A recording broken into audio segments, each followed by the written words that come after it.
ఈ ఏది హృదయములోకి వాక్యం వెళ్తారు. ప్రియ సహోదరి సహోదరులారా,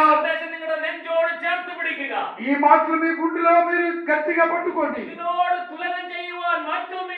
ఈ వాక్యానికి తులనం చేయడానికి వేరే ఒక వాక్యం లేదు. అయ్యో ఇది ఇన్నం ప్రవర్తించుకొండిరిക്കുന്നു. ఈ వాక్యం ఇప్పుడు మనములో పనిచేస్తుంది.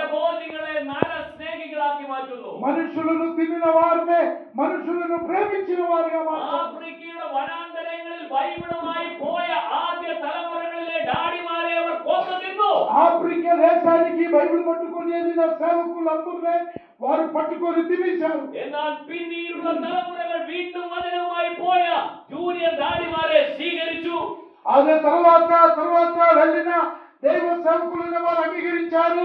അതുപോലെയുള്ള ഗ്രാമങ്ങളിൽ ഇതുപോലെയുള്ള കൂടിവരവുകൾ നടക്കുകയാണ്. ఆఫ్రికాలో అనేక గ్రామంలో ఈ విధంగా అనేక మంది జీవన కలిగిన దేవుని మనుషునే తిన్నవారు మనుషునే స్నేహితున్నవరాయి మారి, మనుషులు తినిన వారు మనుషునే ప్రేమించిన వారుగా మారి. హల్లెలూయా హల్లెలూయా.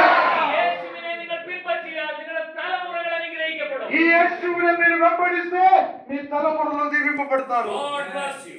దేవుడు మిమ్మల్ని దీవించును.